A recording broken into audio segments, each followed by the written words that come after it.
Today I'm going to be talking about feminist epistemologies. I don't know if anyone's ever heard of this word epistemologies, and maybe just as a start, we can talk about whether people have heard of the concept before and what it means. What have you heard? A lot of what I'll be doing today, it's going to be explaining what it means, what it does not mean, why it's important we think about feminist epistemologies and so forth. But I think maybe just as to show whether people have heard of this before, so that I know how deep to go or how deep not to go. Anyone who has heard of it, you can just, feminist epistemologies, people are like, I'm not sure, but I think I have. Okay, someone who's heard of it and is confident to say, I've heard of it, I know exactly what you're talking about. Okay, a couple of people. Okay, well, we're all gonna kind of move together talking about feminist epistemologies, but I want us to now go to texts. What is epistemology? I think a lot of you have already talked about what is epistemology, but there's three concepts that people often use that are linked to each other but are not the same. One is ontology, one is epistemology, another one is methodology. They're not the same. You're going to hear a lot about methodology in the next few days.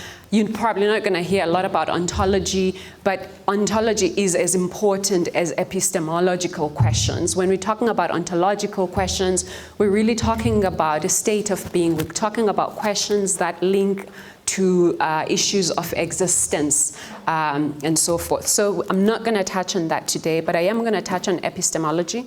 As some of you have already said, when we're talking about epistemology, we're talking about knowledge.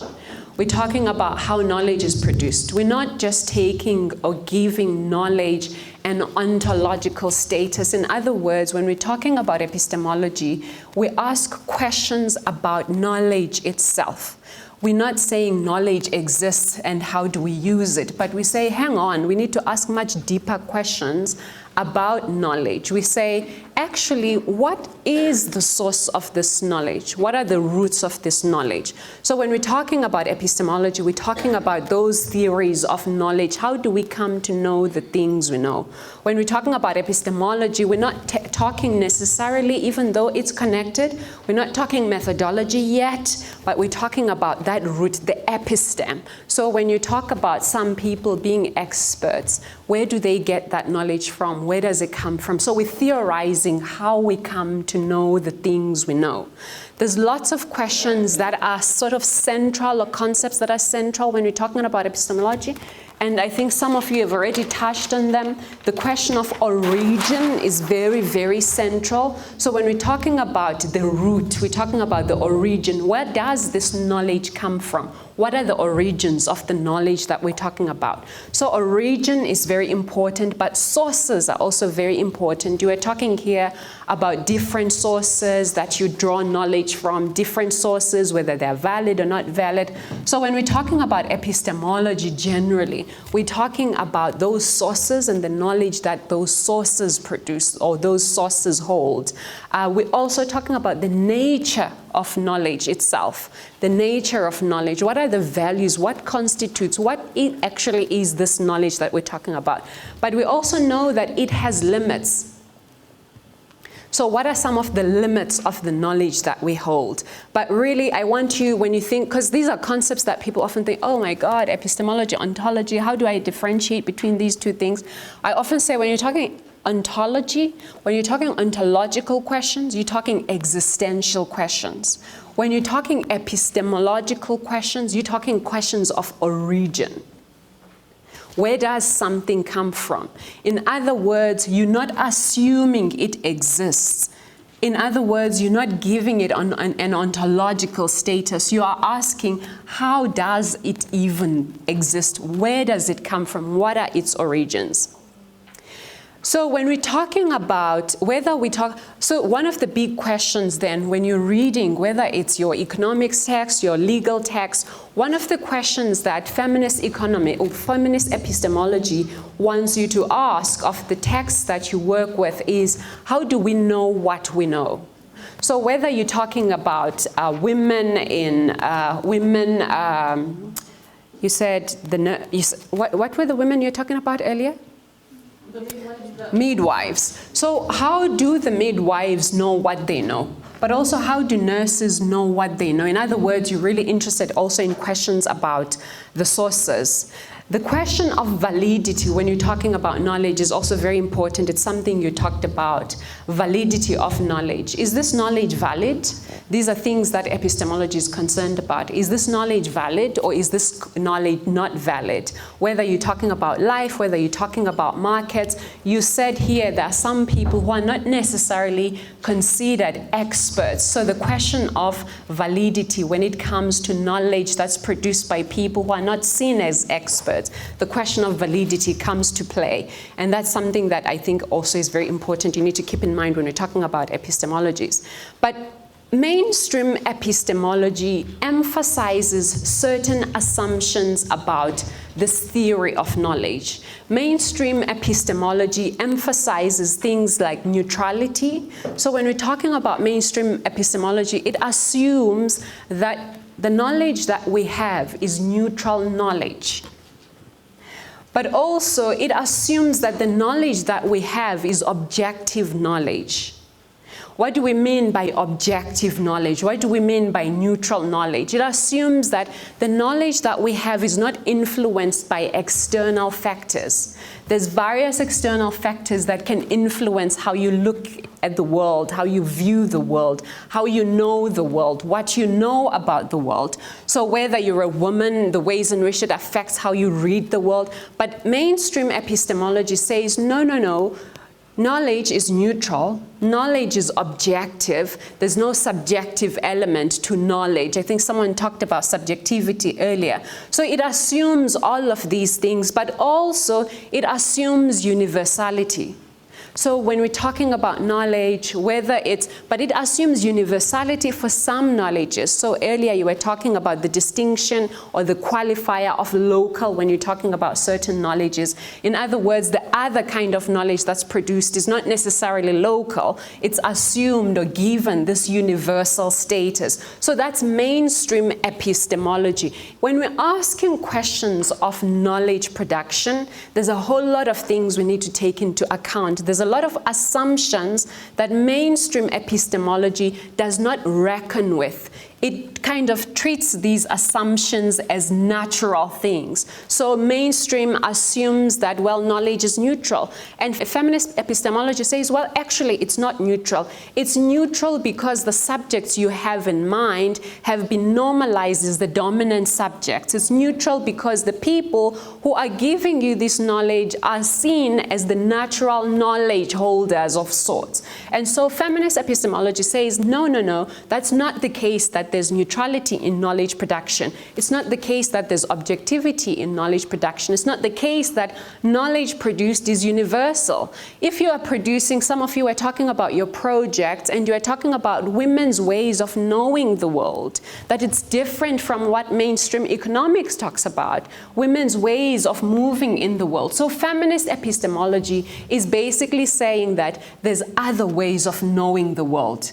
It's not just these mainstream ways of knowing the world. There's no such a thing as real, true objectivity. Objectivity is a product of social processes. It's not a natural state of being. So when you're thinking about objectivity, people always do it whenever they're doing research. Well, but are you going to be objective? So feminist epistemology says, well, actually, is there something called objectivity? In other words, it's questioning those roots that we were talking about earlier, that there's no such thing as true objectivity. You can talk about intersubjectivity, you can talk about but there's no, so how do we reconcile all of these things? So some of the critiques then to feminists, to epistemology, mainstream epistemology by feminists, is to say some of the assumptions that hold the epistem actually do not necessarily hold in real life. So one of the things that feminists, they're saying it's not just that it's not neutral, but it's also that it's actually gendered. It's very masculine. So it's not just a question about neutrality, but it's a question of the ways in which it's actually gendered. But that gendering of knowledge that's produced, it's often seen as neutral. So you can think of examples, whether it's economics. Someone was talking about studying the GDP earlier, I think. So you think about, okay, so what are some of the economic kind of factors that one has to consider when you're thinking about GDP. It's all about what I said earlier, the industries. In other words, there's a person that is imagined behind some of these indicators. So we cannot say it's neutral. There's no such a thing when we're talking about GDP that's neutral, that's gendered. But the gendering of it has been masked as neutral. So when we're talking about some of the critiques or some of the things that feminist epistemologies tries to do is to unmask and to demonstrate the ways in which actually it's not just masculine, but it's also patriarchal. So it's patriarchal knowledge. It's knowledge that's perpetuating certain systems, certain oppressive systems.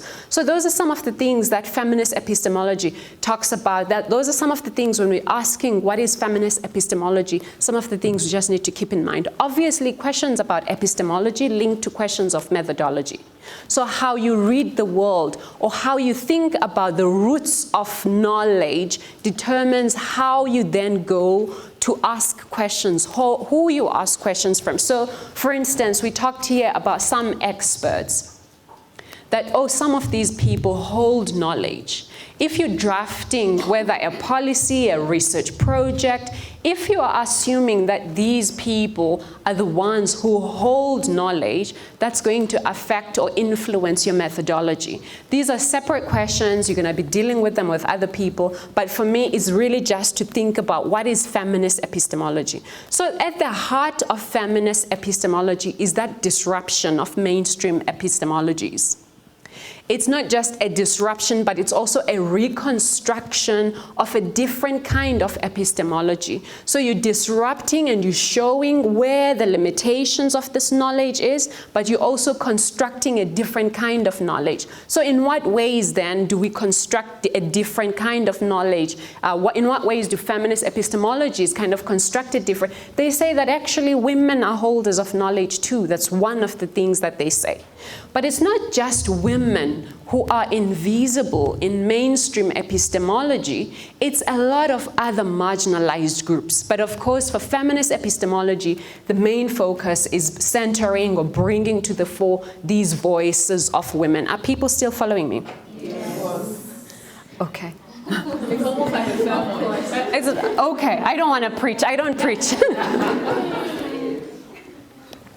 So the fundamental or the core thesis of feminist epistemology is that actually our location in the world, our position generally in the world as women or as people who are marginalized, as working class women, as trans, queer people, as all of these different forms of people, our position in the world as those people, it allows us to perceive, to understand the world and humans in a very, very specific way. What does that mean? I don't know if you've ever, an example, household, mother, father, a child is sick, the mom is going to understand being unwell in a way that's completely different from how the father understands it. This is just a lame example.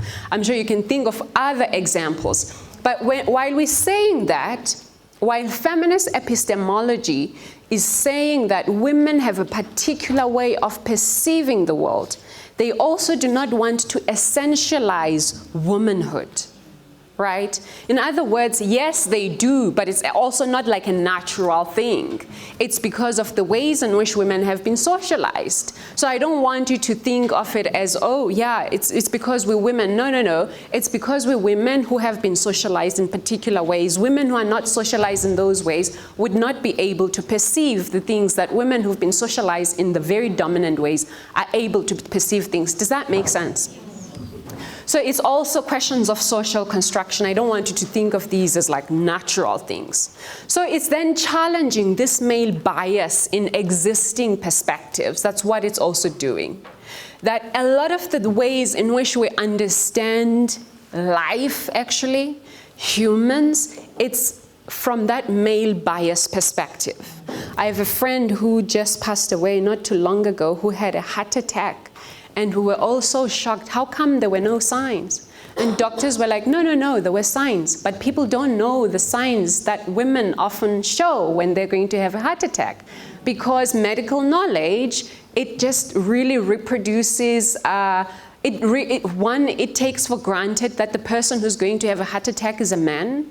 It doesn't have to articulate it, but the subject, we were talking about subjects earlier, the subject of medical research is a man, which is why a lot of women will suffer from diseases that no one knows anything about. You go to a gynecologist, I have this, oh, I don't know actually. There's not a lot of research that's being done around these things. So a lot of the knowledge that we take for granted as, oh, it is knowledge, it's actually a male bias knowledge. It's about men's experiences that have informed research, that have informed the assumptions that go into research. And so when we're talking about epistemology, we're talking about all of these things. So that's one of the things that feminist epistemology is wanting to do, to surface these other ways of knowing, to say and to challenge ideas about who counts as one, the subject of research. But it does this at multiple levels. So on one hand, it's about bringing women, but it's also about bringing women not just in a tokenistic way that says, well, yeah, we've studied women, now we know. But it's also to bring women and to recognize the knowledge that women hold, the knowledge that women have. And there's different ways, and I'm going to get to this when we're talking about knowledge. People talked about experiential knowledge. Others, and a lot of feminists have been talking about embodied knowledge. What does that mean? Someone talked about ancestral knowledge. So what feminist epistemology has been, it makes you ask much more fundamental questions about knowledge production, the actual knowledge that's produced, but also processes that follow or go hand in hand with that knowledge production. But first, feminist epistemologies, one, I'm hoping you see that we're not talking about epistemology, because we're recognizing that it's not just one. There's not one root of feminist knowledge. There's multiple roots of feminist knowledge, and we're going to get to that. And I think as you speak to people as people come and talk in the next few days about intersectionality, you're going to be surfacing other epistemes around knowledge, other roots of knowledge, other sources of knowledge, other ways of knowing. So you'll be theorizing knowledge in multiple ways. But feminist epistemologies, so the roots of it also are not clean or neat or free of biases. We talked about male bias. So this is where African feminist epistemology, again, we don't want to essentialize things, but we do want to recognize the location of people who are producing knowledge and the assumptions that people have when they are producing knowledge. So African feminist epistemology, in what ways does that differ from feminist epistemologies? African feminist epistemology says there's something very distinct about experiences of African people, African women, and that needs to be recognized. In other words, they're saying, yes, feminist epistemologies, you are focusing on the masculine, patriarchal, male biases in knowledge production. But as African feminists, we have had a particular encounter of colonization, of coloniality. And those experiences are also very important in the ways in which we produce knowledge. Experiences of being colonized, experiences of being women, we need to think of how they intersect with one another. So one of the critiques that African feminists have for feminist epistemology is that, well, actually you need to also deal with questions of Western-centric forms of feminist epistemology itself. In other words, feminist epistemology itself is rooted, it draws from, in most cases, from Western ways of looking at the world, from a Western Eurocentric kind of perspective. And African feminists are saying there's something to be gained by looking at experiences of women from the continent. Is that a hand you have, or you're just waving your pen? Okay, okay. But also another critique that African feminist epistemologies have is that they critique this idea of Western universalism that kind of emerges from feminist epistemologies. Because while they are saying, yes, you cannot be universal, you epistem, mainstream epistem, but actually also in some of the feminist epistemologies, there's ways in which they reproduce the universality of the experiences of Western women, that they are the knowledge holders, that they represent everybody else. So African feminist epistemologies is saying that, well, not actually. Experiences of colonization matter, experiences of imperialism matter, race matters, and it matters in a particular way in the African continent versus in Europe. So experiences of black women in Europe do not necessarily reflect or mirror experiences of black women in the continent, experiences of women who have experienced colonization, who have had a particular experience with coloniality. Even women, black women in the north, in the west and in the north, they've also had experiences with coloniality, but it takes a specific and a different kind of form. So then they bring in questions of race. Someone talked about language. That's something very important when we're talking about African feminist epistemologies. The fact that so many, how many of you speak your home, have other home languages other than English? That we speak. Oh, this is a reflection of the continent. This is great. In South Africa, when you ask that question, there's very, very few people who know how to speak their, I'll use the word mother tongue. Now, I want you to think about what that means. I grew up speaking Xhosa, I still speak Xhosa, but there's things I cannot think in isiXhosa. Think about what that does to my ability to comprehend my world if I don't have the language to understand my world. So African feminist epistemology says, well, there's something also about language. It's not just about race, but also there's something about religion. There's something about things that Western feminists cannot take for granted. That, well, we are women, we are facing these struggles, they are the same struggles, and they're saying, well, actually there's something very particular about the struggles that we face. But also another critique that African feminists have, they say that, well, for us, culture, tradition, these things that you consider as superstitions, that's not necessarily always the case for us. Sometimes these are sources of knowledge for us. So someone talked about ancestral knowledge, something that Western feminists would not necessarily, particular Western feminists would not necessarily understand. In what ways do you think you communicate with your ancestors? That's just backward. And so African feminists are critiquing some of these ways of thinking about experiences. So really, when we're talking about African feminist epistemology, one of the things that they're trying to do when you're talking epistemologies is really emphasize this pluriversality of African women's experiences, but also this pluriversality in terms of ways of knowing the world and ways of making sense of the world. And they're also challenging these kind of rescuing discourses that emerge from some of the Western feminist epistemologies, and we're going to get into some of that. Now, to understand, I don't know how much time I still have, to understand, and I'm not going to get into a lot of details, but these are some of the concepts when you're talking about feminist, and I'll keep now that you know the critiques between feminist epistemologies and African feminist epistemology.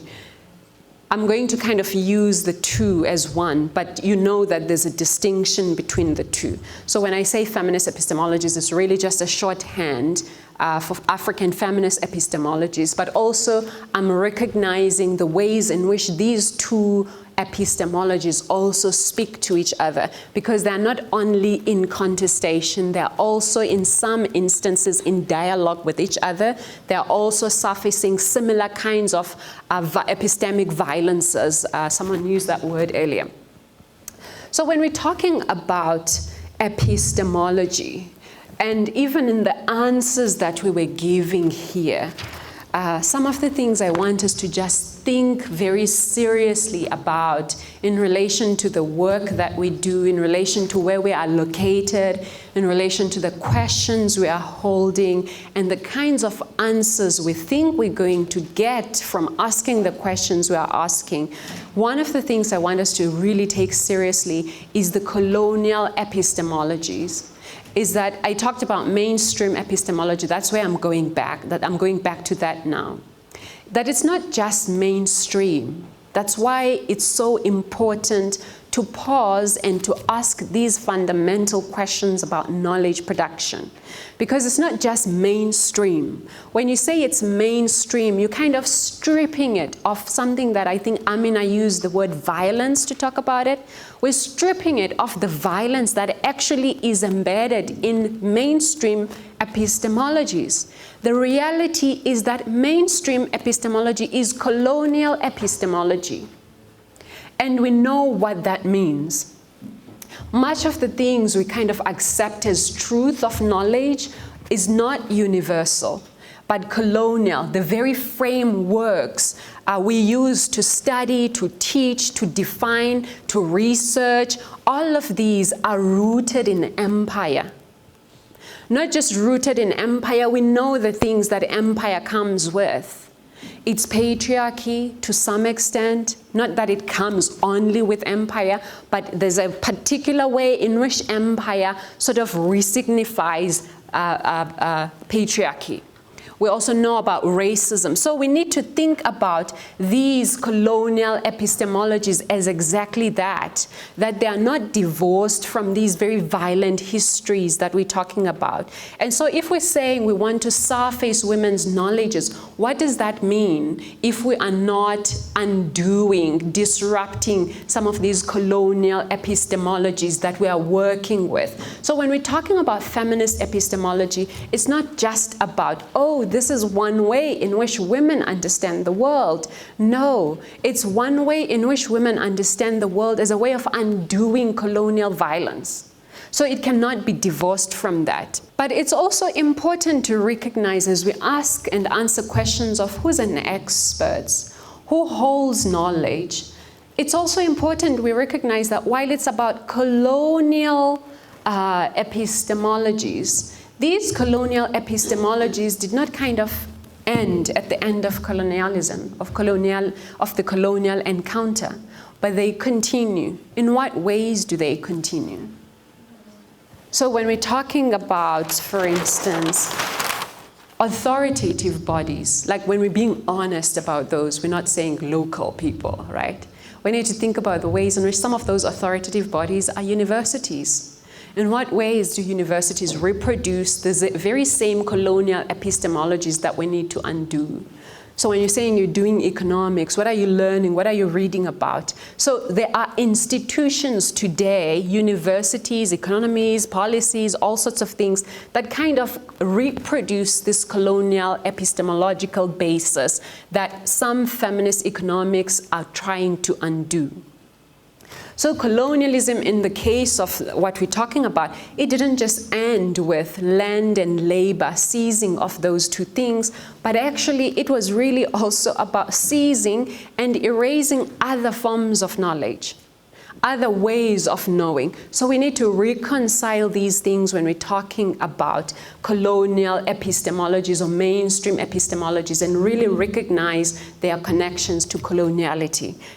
There's people who've written at length about coloniality of knowledge, coloniality of being, coloniality of so many things, and these are all things we need to just consider.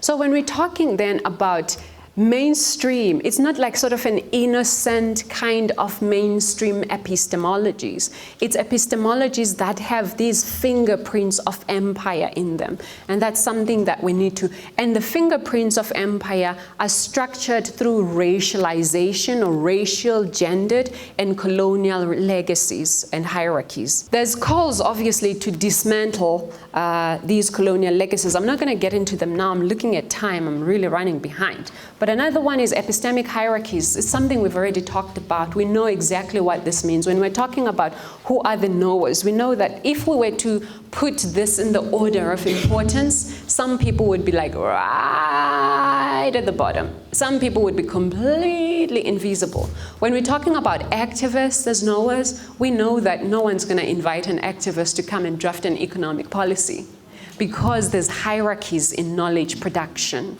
And these are things that we've taken for granted for a very long time, But African feminist epistemology says these are actually very critical. The reason you have economic policies that are not working is because you continuously have these people who hold a particular kind of knowledge, and they just reproduce this knowledge, divorcing it from its origin, divorcing it from its violence, divorcing it from all of the things you're wanting to dismantle. But you think you're going to have these people produce the knowledge that's going to be liberatory?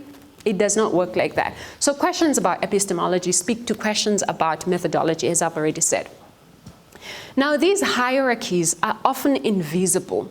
You're not going to get there and it's like, oh yeah, this one, they are invisible, but they're very important scaffolding in elevating some people as knowers, and also systematically excluding other people or completely silencing other people. Because if you think about GDP, why is it that there are complete silences in how we think about GDP? This is all systematic. This is all part of these hierarchies. We need to start questioning. We need to start dismantling. So even as you read economic theory, you need to be thinking about these concepts. You need to be thinking about epistemic. So when you're saying you find African economists on page 10, it speaks to questions around epistemic hierarchies that also we normalize, that we also reproduce. You are asked to come and help a government, because government, we know they never want to do research, they always outsource research.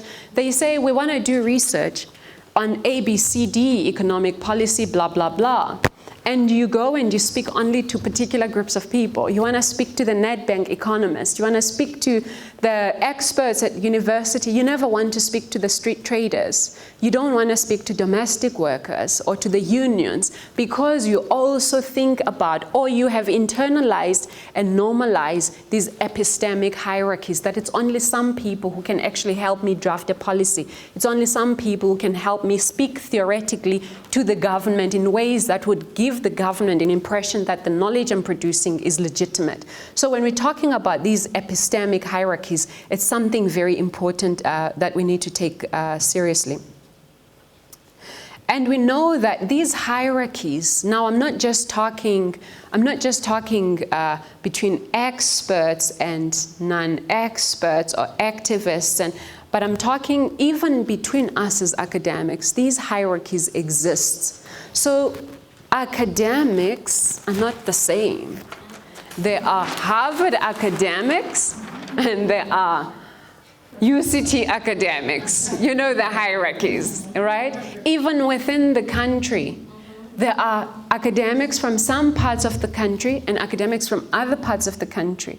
Those who are, so we need to think about the ways in which we also reproduce these hierarchies. So as you have your abstracts, your research ideas, you need to take these questions very seriously if you are going to be producing a different kind of knowledge. So someone was talking at the back about drawing from, I think you said French and Arabic texts that have been on the margins. And yet, if you actually read Arabic texts, like mathematics is nothing without some of the Arabic texts that people think of as on the margins, right? So we need to think about the ways in our research projects, in our workplaces, how we can undo some of these hierarchies, how we can disrupt some of these hierarchies. What would it mean to actually draft an economic policy with, I don't want to say any domestic worker, but with conscientized domestic workers who are able to connect their personal troubles with bigger social issues. Domestic workers who understand how the economy works. There's this friend of mine who's been doing work in Cape Town around waste recyclers. And one of the quotes that I love from a paper she wrote, she says that actually waste recyclers, waste pickers, the people we see pulling trolleys and we don't necessarily think of as holders of knowledge, she's like, one of the things they'll tell you is, we know when the economy is doing well. These are recycling folks who are pulling trolleys with trash on the roads that we think of as a nuisance sometimes as we drive past them. But these guys can actually tell you how the economy is doing just by looking at people's waste. So they go to Camps Bay, they collect waste, they know When things are going well, these are the things you're likely to see in ways. So when we're talking about knowledge hierarchies and you've been tasked with disrupting knowledge hierarchies, bringing voices that have been made invisible, in what ways would you draw in waste recyclers if you're drafting an economic policies? What can they tell you? Is that knowledge you would consider legitimate, or is that knowledge that deep down you also do not really trust? You see it as marginalized, not as what's the word that some people used here? You see it as indigenous knowledge or informal knowledge, right? So we need to be thinking about these. There's other concepts, and I'm not doing justice to any of them because of time. When we're talking about feminist epistemology, the concept of standpoint theory. Now, these three concepts, people often use them interchangeably, but they're not. They're very different from each other, but they are very related to one another. Being related, I'm related to my sister, but I'm not my sister. So these are like kind of siblings. They're related, but they're not the same thing. The first one is standpoint theory. The second one is situated knowledge. So as you do research, these are things you need to think about. The other one is positionality. What does that mean when we're talking about standpoint theory? There's people who've written about standpoint theory, some from the continent, like Sylvia Tamale, Stella Nyanz has written about it, Patricia Hill Collins, if you're thinking Black American academics, but also some Marxist scholars, such as Sandra Harding, who've written about standpoint theory. But basically, the point of standpoint theory is that knowledge is never neutral. So you can have your economists in the room and you can give them the biggest platform to speak and reproduce the narratives from their banks, the banks that they work with, World Bank, and to reproduce all of this neoliberal, but don't think of that knowledge as objective. Don't think of that knowledge as neutral. Standpoint theory says knowledge is not neutral. It's produced from social positions. Social positionings. I'm not talking about just where you're located, but also the way in which you view the world, because the way you view the world is also informed by where you are located. Now, one important thing that standpoint theorists have contributed to knowledge production is that actually they're saying that there's something called an epistemic advantage. They say that some people have an epistemic advantage. In other words, there's an advantage to being on the margins. Not everyone, though, who's on the margins. This comes from a Marxist idea, and this is why I was quoting Sandra Harding earlier, that there are certain social realities that are hidden from some people. But because of some people's location in the world, some of those realities are sort of like illuminated. So I want you to think here about this waste recycler who understands what it means to struggle, who knows what it means to be precarious, to be insecure, but who also knows when the economy is doing well. The person he's picking the waste from does not understand anything about precarity except for theoretically maybe, but he has this epistemic advantage of understanding the two. But it's not everyone who has an epistemic advantage. Even if you are on the margins, even if you are a marginalized person, it takes a certain level of conscientization to have this epistemic advantage, which is why I think Standiwe's section on Thursday about popular education as like a form of conscientization, consciousness raising is so critical, because not everyone, just being on the margins does not mean you have this epistemic advantage, but it really takes that conscientization, that consciousness raising to get you to think and to make connections beyond the personal to all of these other things. So standpoint theory is really about that and these connections.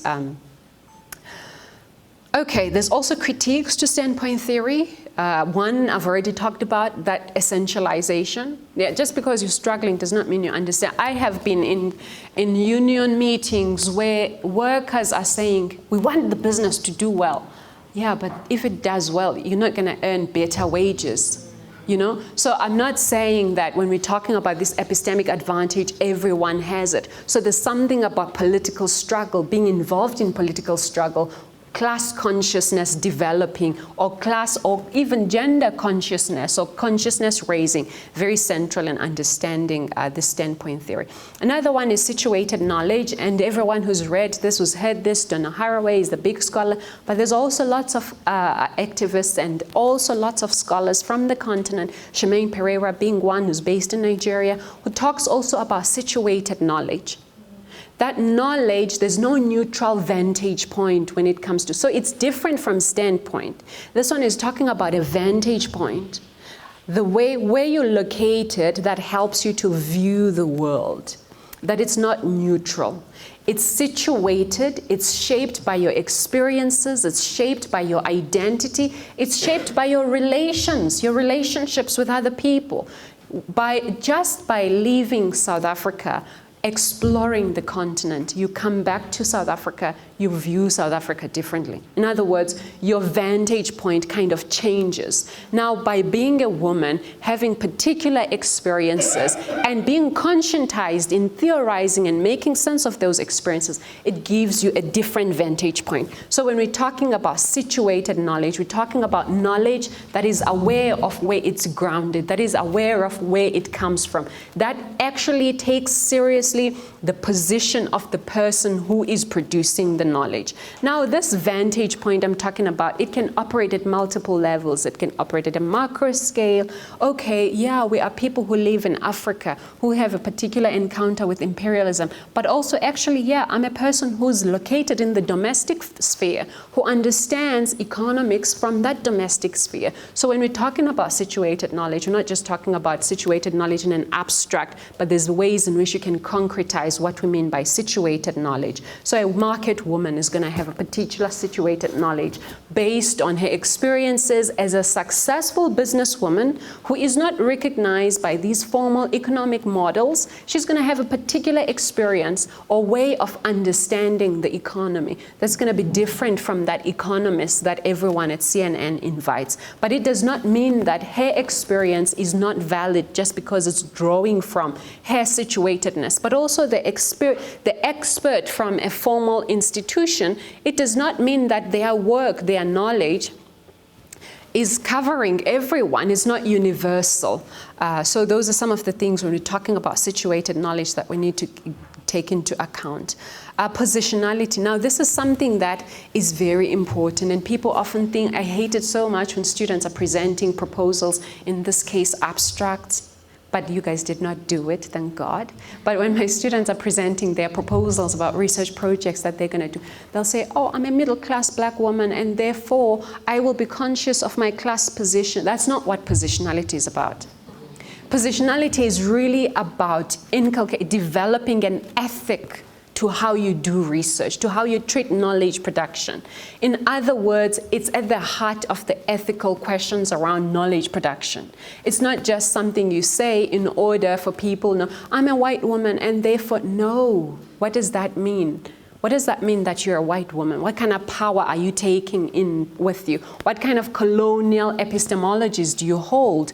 Now, there's going to be people who will talk about intersectionality. I'm not going to go into intersectionality and decolonial feminist epistemologies, but these are some of the things we do need to be thinking about. Now that we know about these other epistemologies, what does it mean to think alternatives? What does it mean to think beyond what we know in relation to epistemology? And I think intersectionality and decolonial feminist methodologies, epistemologies, they kind of help us to get to that. One of the things that is important about them, and the reason it's there, is because I talked earlier about pluriversal ways of knowing the world. Multiple ways of knowing the world. But when you're saying multiple, sometimes it gives an impression that there might be hierarchies to these multiplicities. But when you're saying pluriversality, there's an assumption of sort of a horizontal structure. Of course, one can come and critique these intersectionality. Some people treat intersectionality not in an intersectional way, which is very unfortunate. Some people treat intersectionality in an additive way. In other words, they'll say, well, this is important and that is important, this is important, but actually that's not intersectionality. Intersectionality is not about additive. Intersectionality is really about mapping the margins. It's about these intersections. It's about these axes of power, the ways in which they operate when you're doing research. So when we're thinking about alternatives, intersectionality and decolonial feminist methodologies are very important. So when we're talking about all of these concepts then, we're not just talking in an abstract way about epistemologies, but what we're actually really talking about is power in knowledge production. Power that some people have been stripped of, while others it's just been like compounding and compounding. What does that mean to undo some of these power structures in knowledge production? What does it mean to value equally, not in a hierarchical way, some of the knowledges that people... So it's a question about power, meaning it's a political question. It's not divorced from politics. It's grounded in politics. When you're doing knowledge production, this idea of neutrality, of objectivity, that tends to that sort of tries to remove questions of power in knowledge production, that's not real. That it does not exist in reality. We need to understand the connections to knowledge. So to that root of knowledge that we talked about at the beginning, that the root of knowledge is really a way of making sense of power. So if you're talking about a theory of knowledge, know that you're going to be talking about political questions, power questions, and so forth, which is why when we're talking about epistemologies, something that someone said earlier, epistemic justice is very important. Epistemic injustice, because what I've been talking about is really epistemic injustice. So it's important we talk about also epistemic justice. And I've already talked about it using positionality, this ethical knowledge production. But it's not just about ethical knowledge production. It's about these questions of who gets to speak. How do we know the things we know? Who has taught us those things? Who has been invisible or made invisible in teaching us the things we consider legitimate knowledge? This idea of legitimacy, this idea of experts, and so forth. These are all connected. But I think for this group, one of the important things when you're talking about epistemic justice is whose knowledge has been undervalued in knowledge production. Why is it that we have women who are working at home, outside of home, on the streets, and yet their knowledge is undervalued? It continues to be undervalued. Sometimes some women's knowledge continues to be undervalued even within feminist economics. That there are some people who are considered experts because we're not questioning these words like authority. We reproduce them. So when we're talking about epistemic justice, we're really talking about all of these people who've been silenced, who need to come to the center, not in ways that essentialize them, not in ways that also just want to include them. You know, you just add pepper and food and, ooh, it tastes so nice. But actually in ways that take them seriously as collaborators in knowledge production, as also knowers, not just as subjects, but as people who hold knowledge that can be harnessed to produce economic policies that are responsive to everyone. So we talk about gender responsiveness, and then you ask people, okay, who have you spoken to? I've spoken to some academics at university. Okay, is this policy for those people only? So how come these other people? So when we're talking about epistemic justice, these are some of the questions we're talking about. It's really questions around power, politics, it's questions around fairness, it's questions around justice, it's questions around equity. But these are other slides. And now that you know what African feminist epistemology is, you're going to be drawing connections.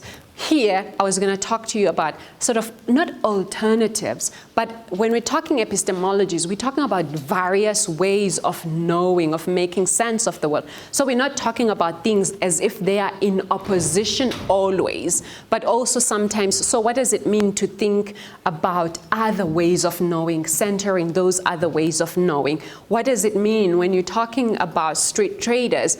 Like about a rural-urban kind of divide. How do we bring all of these multiple voices? But there is one quote I want to bring to the room before I give it to the facilitator, and it's a quote by Alice Walker. There's this quote, and this comes from a chapter, a book she wrote. The title of the book is... Search of Our Mother's Gardens, and it's a poetry collection. I love poetry, even though I don't have a lot of time to read it. It's a poetry collection, but she's got this really, I find it beautiful. I don't know if you will, but it's about the work that's ahead for people who are saying, we take seriously feminist economics, but we take seriously these epistemic questions. And I find the quote beautiful, and I'll read it. It says, "We are a people."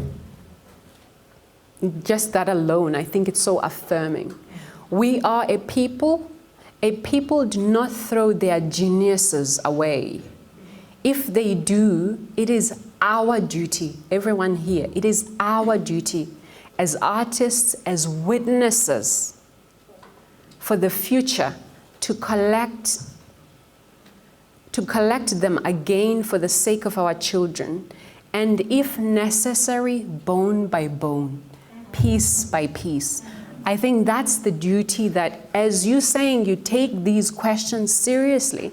That's the responsibility I think you have to collect these things, to bring to the center these women, these people who've been on the margins. And if it means you do it bone by bone, you do that. If it means you do it piece by piece, it is painstaking work, but it is necessary work. It is the work of restoring. It is the work of recovery. And there's no one who's going to do it except you. So when we're talking about these epistemic questions, really, there's that power that I want to leave with you, that you also hold a different kind of power of producing a different kind of knowledge, a knowledge that will take these geniuses that we have very seriously, not displace them, not marginalize them, not make them invisible, but bring them to the center. One question I often ask some of the trade unionists that I work with who don't take seriously questions of social reproduction is, if women across the world, it doesn't matter whether it's a woman at home, your wife, your boss, if we were to all go on a strike for just a week, what would happen to all of these things? The world would literally collapse in many ways. In many ways. I'm talking about doctors also not going to work. I'm talking about women not waking up to cook the food that you take for granted when it's already been prepared, and all of these other things. So this was going to be an exercise on mapping. So the conclusion is very straightforward. The knowledge that we produce needs to disrupt some of these mainstream colonial epistemologies. We need to bring to the fore these other ways of knowing and valorize them as we do the Harvard professors. I'm sorry for taking forever, but here it is. It's all there. Thank you.